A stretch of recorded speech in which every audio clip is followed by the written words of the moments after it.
ഇടുക്കി മലയാളത്തിൻ്റെ പ്രേക്ഷകർക്ക് സ്വാഗതം. നമ്മൾ ഇന്ന് ഇപ്പം സംസാരിക്കാനിരിക്കുന്നത് ഇടുക്കിയിൽ ഏറ്റവും പ്രധാനമായിട്ട് ഋതംബര എന്ന് പറയുന്ന ഒരു ധ്യാന കേന്ദ്രത്തിൻ്റെ ഒരു ഡയറക്ടറും അതുപോലെ അഭിനവത്വ ഇൻസ്റ്റിറ്റ്യൂട്ട് ഓഫ് അഡ്വാൻസ് സ്റ്റഡിയുടെ ഡയറക്ടറുമാണ്. ഇദ്ദേഹം JNUവിൽ നിന്നും PhD എടുക്കുകയും തന്ത്രശാസ്ത്രം, ചരിത്രം, മാസ്റ്റർ സോഷ്യോളജി ഇത്തരത്തിലുള്ള എല്ലാത്തിനും ഒക്കെ നന്നായിട്ട് പഠിച്ചിട്ട് ആണ് കോഴിക്കോട് ദേശീയയുടെ ഡോക്ടർ രാമാനന്ദാണ് ഇപ്പോൾ എത്തിയിരിക്കുന്നത്. അപ്പോൾ അദ്ദേഹത്തിൻ്റെ പ്രഭാഷണങ്ങളിലൊക്കെ തന്നെ നമ്മുടെ കുലം, കൗളം, കൗളാചാരം എന്ന് പറയുന്ന രീതിയിലേക്കൊരു പ്രധാന പദ്ധതിയായിട്ട് കടന്നു വരുന്നുണ്ട്. പ്രത്യേകിച്ച് ഇടുക്കി ജില്ലയെ സംബന്ധിച്ചോളം ഇടുക്കി ജില്ലയുടെ പ്രത്യേകത തമിഴ് സംസ്കാരത്തിൻ്റെ ഒരു ആധിപത്യമുണ്ട്. പറഞ്ഞാൽ 1920കളിൽ തന്നെ ഇവിടെ ജനവാസം ഉണ്ടായിരുന്നത് അത് കൂടുതൽ തമിഴായിരുന്നു. മധ്യ തിരുവിതാംകൂറിൻ്റെ കാലഘട്ടത്തിൽ നോക്കുകയാണെങ്കിലും അപ്പോൾ അതിൻ്റെ പ്രത്യേകത അനുസരിച്ച് നോക്കുമ്പോൾ ഇവിടെ എല്ലാം ചെറിയ ചെറിയ വൃക്ഷങ്ങളിലും ആ വൃക്ഷങ്ങളുടെ ചുവട്ടിലൊക്കെ വിളക്ക് കത്തിക്കുന്ന രീതി ഉണ്ടായിരുന്നു. അപ്പോൾ സാധാരണഗതി കൗളം എന്ന് പറഞ്ഞാൽ ഉടനെ തന്നെ മദ്യം, മാംസം, മൈഥുനം ഇതൊക്കെ ആ രീതിയാണ് പോയിക്കൊണ്ടിരിക്കുന്നത്. ഇറച്ചി അല്ലെങ്കിലും കൊടുത്തുള്ള ഒരു ദൈവ ആരാധനയാണ്. അപ്പോൾ ഇതിൽ നിന്ന് വ്യത്യസ്തമായിട്ടാണ് കൗളം എന്ന് പറഞ്ഞിട്ടുണ്ടെങ്കിൽ ഡോക്ടർ രാമാനന്ദ് എന്താണ് ഉദ്ദേശിക്കുന്നത്? വിശാലമായൊരു സബ്ജക്റ്റാണ് കൗളം എന്ന് പറഞ്ഞാൽ. കൗളം നമ്മുടെ സംസ്കൃതി കുലവുമായി ബന്ധപ്പെട്ട് ഉണ്ടായി വന്നിട്ടുള്ള ഒന്നാണ്. കുലം എന്ന വാക്കാണ് ആദ്യം മനസ്സിലാക്കേണ്ടത്. കുലം എന്ന വാക്ക് 2 അക്ഷരങ്ങളുടെ ചേർച്ചയാണ്. കു, ല എന്ന 2 വാക്കുകൾ. കു എന്ന് പറഞ്ഞാൽ ഭൂമി എന്നർത്ഥം. ല എന്ന് പറഞ്ഞാൽ ലീനമായത്, ഒളിച്ചിരിക്കുന്നത്, ഡോർമെൻറ്റ് എന്നർത്ഥം. അപ്പോൾ എന്താണോ ഭൂമിയിൽ ലീനമായിരിക്കുന്നത് അതാണ് കുലം. ഇപ്പോൾ ഭൂമിയിൽ ലീനമായിരിക്കുന്നത് എന്താണ്? ഒരു ചോദ്യമാണത്. ഭൂമിയിൽ ലീനമായിരിക്കുന്നത് ഭൂമി നോക്കിയാൽ കാണാൻ പറ്റാത്തത്, ഒളിഞ്ഞിരിക്കുന്നത്, എന്നാൽ നമുക്ക് അനുഭവത്തിൽ വരുന്നത് അതെന്താണ്? അത് ഉർവരതയാണ്, അഥവാ ഫെർട്ടിലിറ്റിയാണ്, അതായത് ഫലഭൂയിഷ്ഠതയാണ്. അപ്പോൾ ഒരു വിത്ത് ഭൂമിയിൽ നട്ടാൽ ആ വിത്ത് സസ്യമായി, അത് വൃക്ഷമായി, അത് എന്ത് രൂപം പ്രാപിച്ചാലും അത് ഫലം തരണമെങ്കിൽ ഭൂമിക്ക് എന്തുണ്ടാവണം? ഫലഭൂയിഷ്ഠത ഉണ്ടാവണം. ഫലഭൂയിഷ്ഠത ഇല്ലെങ്കിൽ ആ ഭൂമി യോഗ്യമല്ല. അപ്പോൾ നമ്മൾ ഫലഭൂയിഷ്ഠത ഉണ്ടാക്കാൻ വേണ്ടിയാണ് പിന്നെ അതിലേക്ക് വളങ്ങൾ ചെയ്യുന്നതും കാര്യങ്ങളൊക്കെ ചെയ്യുന്നത്. അപ്പോൾ ഭൂമിയുടെ ഫലഭൂയിഷ്ഠതയാണ് ഒരു വൃക്ഷത്തിൻ്റെ ഫലമായി മാറുന്നത് എന്നാണല്ലോ നമ്മൾ മനസ്സിലാക്കുന്നത്. അങ്ങനെ നോക്കുകയാണെങ്കിൽ കുലം എന്ന് പറഞ്ഞാൽ മണ്ണിൽ എപ്രകാരമാണോ ഫലഭൂയിഷ്ഠത ഒളിച്ചിരിക്കുന്നത് അപ്രകാരം ഒളിച്ചിരിക്കുന്ന ഒന്നാണ്, എന്നാൽ അനുഭവവേദ്യമാകുന്ന ഒന്ന് എന്ന് പറയുന്നു. അപ്പോൾ അങ്ങനെയാണെങ്കിൽ അത് ആരംഭിച്ചിരിക്കുന്നത് എവിടെ നിന്നാണ്? അത് ആരംഭിച്ചിരിക്കുന്നത് തീർച്ചയായും ഭാരതത്തിൻ്റെ സംസ്കൃതി ആരംഭിച്ച ആ ബിന്ദുവിൽ നിന്ന് തന്നെയാണ്. അതിൻ്റെ പേര് സൈന്ധവ നാഗരികത എന്നാണ്. സിന്ധു നദീതടത്തിൻ്റെ തീരത്ത് നിന്നാണ്. അപ്പോൾ സിന്ധുവിൻ്റെ തീരത്ത് വസിച്ചിരുന്ന ജനത, കർഷകരായിട്ടുള്ള ജനത, കാർഷിക സംസ്കൃതിയിലൂടെ വളർന്നു വന്നിട്ടുള്ള ജനത, കാർഷിക സംസ്കൃതി, അഗ്രികൾച്ചർ എന്നാണ് പറയാം. അതൊരു കൾച്ചറാണ്, ഒരു സംസ്കാരമാണ്. അത് കേവലം വിത്തിടുകയും ചെടികളെ വളർത്തുകയും അതിൻ്റെ ഫലമെടുക്കുകയും ചെയ്യുന്ന ഒരു ഉപഭോഗപരമല്ല. അതിൻ്റെ അകത്ത് വലിയൊരു തപസ്സുണ്ട്, ധ്യാനമുണ്ട്. ആ ധ്യാനം മറ്റൊന്നുമല്ല, ഭൂമിയിലുള്ള ഉർവരതയെ ആസ്പദമാക്കിയിട്ടാണ്. അങ്ങനെ നോക്കുകയാണെങ്കിൽ നമ്മുടെ സംസ്കൃതി കുലധർമ്മമാണ്. കുലധർമ്മോ സനാതനം എന്ന് പറയുന്നതാണ്. കുലധർമ്മം മാത്രമാണ് സനാതനമായിട്ടുള്ളത്. അപ്പോൾ ആ കുലധർമ്മം തന്നെയാണ് സനാതനമായ ഹൈന്ദവ വിശ്വാസം എന്ന പേരിൽ നമ്മളെല്ലാവരും പിന്തുടർന്നുകൊണ്ടിരിക്കുന്നത്. അപ്പോൾ കുലാചാരികളല്ലാതെ ആരുമില്ല, എല്ലാവരും കുലാചാരികളാണ്. പക്ഷെ പറഞ്ഞു വരുമ്പോൾ പർട്ടിക്കുലർലി തന്ത്രത്തിലെ കൗളവുമായി ബന്ധപ്പെടുത്തി പറയുമ്പോഴാണ് കൗളം എന്ന് പറയുന്നത് വ്യത്യസ്തമായൊരു പന്ഥാവ് അതിനുണ്ട് എന്ന് മനസ്സിലാക്കുന്നത്. അപ്പോൾ അങ്ങനെ പറഞ്ഞ സമയത്ത് മരത്തിൻ്റെ ചുവട്ടിൽ വിളക്ക് കത്തിക്കുന്നു. എന്താണത്? മരത്തിൻ്റെ ചുവട്ടിൽ വിളക്ക് കത്തിക്കുന്നു എന്ന് പറഞ്ഞാൽ മരം പ്രകൃതിയുടെ ഭാഗമായിട്ടുള്ളൊരു സങ്കല്പം. ഇടുക്കി ജില്ലയിൽ ഏറ്റവും കൂടുതൽ ഇപ്പോൾ കണ്ടുവരുന്നത് അതെ, തമിഴ് സംസ്കാരത്തിൻ്റെ ഭാഗം.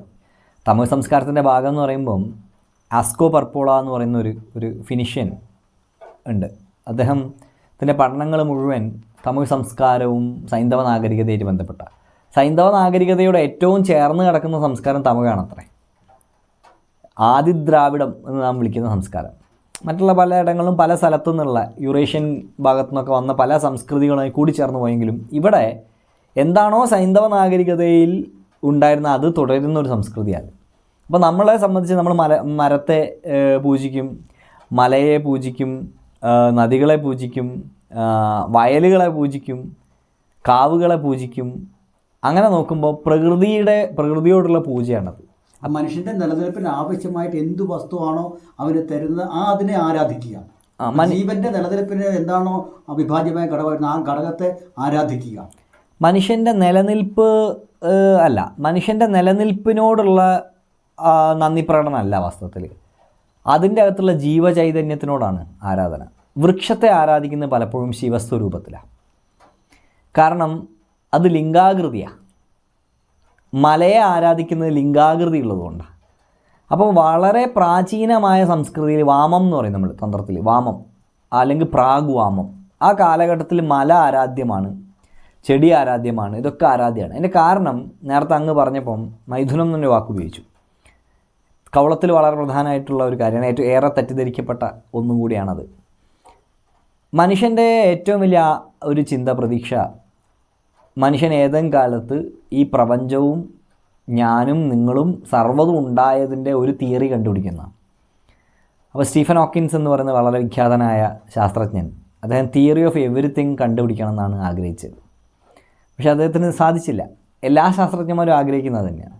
അതായത് ഈ സർവ്വതും ഉണ്ടായത് എങ്ങനെ, ഈ അന്വേഷണം ഇന്നത്തെ ആധുനികരായ ശാസ്ത്രജ്ഞന്മാർ നടത്തുന്നുണ്ട്, പൗരാണികരായ നമ്മുടെ പൂർവ്വപിതാക്കന്മാർ നടത്തിയിട്ടുണ്ട്. അല്ല, അതിനു മുമ്പ് ഋഷി ഒന്നൊക്കെ ഉണ്ടാവുന്നതിന് മുമ്പേ മനുഷ്യൻ്റെ പ്രജ്ഞ ഉണ്ടാവുന്ന കാലം മുതൽ മനുഷ്യൻ ആലോചിക്കുന്നുണ്ട് ഇതൊക്കെ എങ്ങനെയാണ് ഉണ്ടായത്. ചെറിയൊരു കുട്ടി, ബോധമില്ലാത്ത കുട്ടി, ബോധം വെച്ച് തുടങ്ങുമ്പോൾ ഒരു ചോദ്യം ചോദിക്കും, അച്ഛ ഞാൻ എങ്ങനെയാണ് ഉണ്ടായത്? ആരും പഠിപ്പിച്ചല്ലായിരുന്നു. ആ ചോദ്യം കേൾക്കുമ്പോൾ അമ്മ ഒരു വഴിക്ക് അച്ഛൻ ഒരു വഴിക്ക് പോകും. കാരണം ആ ചോദ്യത്തിന് ഉത്തരം പറയൽ ബുദ്ധിമുട്ടാണ്. ആ കുട്ടി ആരും പഠിപ്പിച്ചാൽ. ഇതേ ചോദ്യം മനുഷ്യരാശിയുടെ പ്രജ്ഞ ഉദിച്ച കാലത്ത് മനുഷ്യൻ ചോദിച്ച ചോദ്യമാണ്. ആ ചോദ്യത്തിന് ഉത്തരം കിട്ടിയത് അന്വേഷണത്തിലൂടെയാണ്. ആ അന്വേഷണത്തിന് അവൻ്റെ കയ്യിലുള്ള ഏക ടൂൾ, ഉപകരണം എന്ന് പറയുന്നത് ഒബ്സർവേഷനാണ്, നിരീക്ഷണമാണ്. അവൻ നിരീക്ഷിച്ചു, ഞാനെങ്ങനെ ഉണ്ടായി, എൻ്റെ മാതാപിതാക്കൾ ഇണ ചേർന്നുണ്ടായി. ഒരു കടുവ എങ്ങനെ ഉണ്ടായി, കടുവയുടെ മാതാപിതാക്കൾ ഇണ ചേർന്നുണ്ടായി. സിംഹം എങ്ങനെ ഉണ്ടായി, ആന എങ്ങനെ ഉണ്ടായി, പുലി എങ്ങനെ ഉണ്ടായി, പൂമ്പാറ്റ എങ്ങനെ ഉണ്ടായി. അങ്ങനെ നോക്കുമ്പോൾ സർവ്വതും ഉണ്ടായിരിക്കുന്ന ഇണ ചേർന്നാണ്. അങ്ങനെയെങ്കിൽ രണ്ടാൾക്കാർ അതിൽ വേണം, ഒരാണും ഒരു പെണ്ണും. അങ്ങനെയെങ്കിൽ ഈ വലിയ പ്രപഞ്ചം എങ്ങനെ ഉണ്ടായി? ഒരു ആണും ഒരു പെണ്ണും ഇണ ചേർന്നുണ്ടായി. ആ ആണ് ആര്? ആ ആണ് വിശ്വപിതാവ്. ആ പെണ്ണാര്? അത് വിശ്വമാതാവ്. അതിന് കാരണമായി ഭവിക്കുന്നത് എന്ത്? അത് സൂക്ഷ്മമായി, വീണ്ടും സൂക്ഷ്മമായി അന്വേഷിക്കുക. അതിന് കാരണമായി ഭവിക്കുന്നത് എന്താ? അതിന് കാരണമായി ഭവിക്കുന്നത് ലിംഗവും യോനിയാണ്. ലിംഗയോനികൾ ആരാധ്യമാകുന്നത്, ശിവലിംഗവും യോനി പ്രതിഷ്ഠകളൊക്കെ സൈന്ധവ നാഗരികതയുടെ കാലം മുതൽ ഇന്ന് വരെ നമ്മൾ തുടർന്നുകൊണ്ടിരിക്കുന്ന കാര്യങ്ങളാണ്. ഇത് ആരാധ്യമാകുന്നത് എന്തുകൊണ്ടാണ്? ഇത് ഈ കാരണം കൊണ്ട് ആരാധ്യമാകുന്നു. അങ്ങനെയാണെങ്കിൽ അതിന് പ്രതീകമായിട്ടുള്ള പ്രപഞ്ചത്ത് കാണുന്നത് എന്താണ്? കാരണം കോസ്മോളജി ഒന്നും അറിയാനായിട്ടില്ല. ഭൂമി മാത്രമേ അവൻ്റെ കാഴ്ചപ്പാടിലുള്ളൂ. അവൻ നോക്കുമ്പോൾ ഏറ്റവും വലിയ ലിംഗാകൃതിയുള്ളത് മലയാണ്. അപ്പോൾ മലയെല്ലാം ലിംഗസ്വരൂപമാണ്. കൈലാസത്തെ ശിവലിംഗമായിട്ടാണ് നമ്മൾ കണക്കാക്കുക. തിരുവണ്ണാമലയെ നമ്മൾ ശിവലിംഗമായിട്ട് കണക്കാക്കുക. താഴ്ന്നിരിക്കുന്ന സ്ഥലങ്ങളെല്ലാം യോനി പ്രദേശങ്ങളാണ്. താഴ്ന്നിരിക്കുന്നതെല്ലാം യോനി പ്രദേശങ്ങളാണ്. മരം ലിംഗപ്രതീകമായിട്ടാണ് കണക്കാക്കുക. അപ്പോൾ ഈ ലിംഗയോനി ആരാധന, ആ ലിംഗയോനി ആരാധനയിൽ യാതൊന്നും അശ്ലീലമായിട്ടില്ല കേട്ടോ എന്ന് നമ്മൾ കരുതുന്നതിന്. അത് വളരെ തെറ്റായിട്ടുള്ളൊരു സങ്കല്പമാണ്. കാരണം സർവ്വതും ഉണ്ടായി വന്നിരിക്കുന്ന ക്രിയേറ്റീവ് പവറിനോടുള്ള ബഹുമാനം. അതായത് സൃഷ്ടികൾ അല്ലെങ്കിൽ ഉണ്ടാകലിനെ പറ്റിയുള്ള പഠനം. അതെ, സൃഷ്ടിയോടുള്ള ബഹുമാനം. അപ്പം ഞാൻ വളരെ സിമ്പിളായ ഒരു കാര്യം ചോദിക്കാം. ഒരു കവിയെ നമ്മൾ എന്തുകൊണ്ടാണ് ബഹുമാനിക്കുന്നത്? ഒരു ചിത്രകാരൻ നമ്മൾ എന്തുകൊണ്ടാണ് ബഹുമാനിക്കുന്നത്? ഒരു കലാകാരൻ നമ്മൾ എന്തുകൊണ്ടാണ് ബഹുമാനിക്കുന്നത്? സൃഷ്ടിപരത. അപ്പോൾ ഒരു കവിത എഴുതാനുള്ള സൃഷ്ടിപരത ഒരാൾക്കുണ്ട് എന്നുള്ളത് കൊണ്ട് അയാൾ ബഹുമാന്യനാകുന്നുണ്ട്. ഒരു ചിത്രം വരയ്ക്കാനുള്ള കഴിവുണ്ടുള്ള ഒരാൾ ബഹുമാന്യനാകുന്നുണ്ട്. സൃഷ്ടിക്കാൻ കഴിവുള്ള എല്ലാവരും ബഹുമാനിക്കപ്പെടുന്നുണ്ട്. എന്ന് വെച്ചാൽ മനുഷ്യൻ എല്ലാ കാലത്തും ബഹുമാനമുള്ള ഒരേ ഒരു കാര്യം, പുതിയൊരു കാര്യം സൃഷ്ടിക്കാൻ പറ്റുന്നതാണ്. ക്രിയേറ്റിവിറ്റിയാണ് ഒരു മനുഷ്യൻ്റെ ഏറ്റവും വലിയ പ്രത്യേകത. അതിനെ ഉർവരത എന്ന് വേണമെങ്കിൽ പറയാം, അതിനെ കൗളം എന്ന് വേണമെങ്കിൽ പറയാം. അതെ, അതാണ് കൗളത്തിൻ്റെ അടിസ്ഥാനം. കൗളത്തിൻ്റെയും വാമത്തിൻ്റെയും തന്ത്രത്തിൻ്റെയും എല്ലാം അടിസ്ഥാനം അതാണ്, സൃഷ്ടിപരത. അപ്പോൾ അങ്ങനെയെങ്കിൽ ഞാൻ പറയാം, ഈ ചെറിയൊരു കവിത എഴുതുന്ന ഒരാളോട് ഇത്രയും ബഹുമാനം ഉണ്ടെങ്കിൽ ഈ സർവ്വപ്രപഞ്ചവും രചിച്ച ആ പരമാത്മാവിനോട് എത്ര ബഹുമാനം ഉണ്ടാവും? ആലോചിക്കണം. ആ ബഹുമാനത്തെയാണ് നാം പലതിലും ആരോപിക്കുന്നത്. അതെവിടെയാണ് ഇരിക്കുന്നത്? അത് സ്ഥൂല ദൃഷ്ടിയിൽ നോക്കുമ്പോൾ, ഫിസിക്കലി നോക്കുന്ന നമ്മൾ ലിംഗയോനികളിലാണുള്ളത്. അവിടെ നിന്നും ആഴത്തിലേക്ക് ഋഷിപ്രജ്ഞ പോയിട്ടുണ്ട്. ഋഷിപ്രജ്ഞ പോകുന്ന സമയത്ത് അവരെന്ത് കാണുന്നുണ്ട്? അവരതിൻ്റെ അകത്ത് രക്തത്തിൻ്റെ പങ്ക് കാണുന്നുണ്ട്, അണ്ഡം ശുക്ലത്തിൻ്റെ പങ്ക് കാണുന്നുണ്ട്. അതുകൊണ്ട് ഇത് രണ്ടും ആരാധ്യമാണ്. ഇന്നും ശിവക്ഷേത്രത്തിലെ ശിവന് ശുക്ലപുഷ്പാഞ്ജലി ഉണ്ട്, എന്ന് വെച്ചാൽ വെളുത്ത പൂക്കളെ കൊണ്ടുള്ള പുഷ്പാഞ്ജലി. ദേവിക്ക് രക്തപുഷ്പാഞ്ജലി ഉണ്ട്. ആരും ചിന്തിച്ചിട്ടില്ല എന്തുകൊണ്ടാണ്. അത് ശുക്ലവും രക്തവും തന്നെയാണ്. മനുഷ്യന്റെ സൃഷ്ടിപരതയുടെ അതെ, പരമമായ രഹസ്യം. അതെ. ഞാനൊരു കുഞ്ഞിനെ ഉണ്ടാക്കുക എന്ന് പറഞ്ഞാൽ മനുഷ്യൻ എന്ന നിലയിൽ ഞാൻ ആർജിച്ചിരിക്കുന്ന ഒരു വലിയ കാര്യമാണ്. 2 പേർ ചേർന്ന് ഒരു സൃഷ്ടിക്ക് ജീവൻ കൊടുക്കുക. ഒരു കവിത എഴുതുന്നത്, ഒരു കവിതയാണ് ഒരു കുഞ്ഞ്,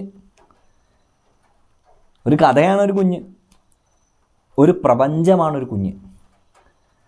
അപ്പോൾ അതിനെ ഉണ്ടാക്കാനുള്ള ആ കപ്പാസിറ്റിയെ ഫെക്കൻഡിറ്റി എന്ന് പറയും. ഫെക്കൻഡിറ്റി എന്ന് പറയുന്നത് സോയിലിൻ്റെ ഫെർട്ടിലിറ്റിയുമായാണ് നമ്മൾ കണക്കായി. ഫെക്കൻഡിറ്റി എന്ന് പറഞ്ഞാൽ മനുഷ്യൻ്റെ സൃഷ്ടിപരത, മനുഷ്യൻ്റെ ക്രിയാത്മക ഊർജം. ആ ക്രിയാത്മക ഊർജത്തെ നാം പ്രകൃതിയിലും കാണുന്നു. ഇത് രണ്ടും തമ്മിലൊരു തുല്യത ഉണ്ടെന്ന് മനസ്സിലാക്കുന്നു. പ്രകൃതിയിലുള്ള ആ ക്രിയാത്മക ഊർജം എവിടെ ഒളിഞ്ഞിരിക്കുന്നു? ഭൂമിയിൽ, കുലത്തിൽ, കുയിൽ ലീനമായിരിക്കുന്നു. മനുഷ്യനിലുള്ള ക്രിയാത്മക ഊർജം മനുഷ്യനിലെ ഭൂമിയിൽ ഒളിഞ്ഞിരിക്കുന്നു. മനുഷ്യനിലെ ഭൂമി എന്ന് പറഞ്ഞാൽ ചക്രങ്ങൾ വെച്ച് നോക്കിയാൽ ഷഡ്ചക്രങ്ങൾ: സഹസ്രാരം, ആജ്ഞ, വിശുദ്ധി, അനാഹതം, മണിപൂരകം, സ്വാധിഷ്ഠാനം, മൂലാധാരം, സൂക്ഷ്മ ശരീരം. അതെ. അപ്പോൾ ഇവിടുന്ന് ഇങ്ങോട്ട് നോക്കിയാൽ ആകാശമാണ് വിശുദ്ധി, വായുവാണ് അനാഹതം, അഗ്നിയാണ് മണിപൂരകം, ജലമാണ് സ്വാധിഷ്ഠാനം, ഭൂമിയാണ് മൂലാധാരം. Solid state. ആ ഭൂമിയിൽ ഒളിഞ്ഞിരിക്കുന്നു എന്ത്? സൃഷ്ടിപരത. അതിനെ താന്ത്രിക കുണ്ടലിനി എന്ന് വിളിക്കുന്നു.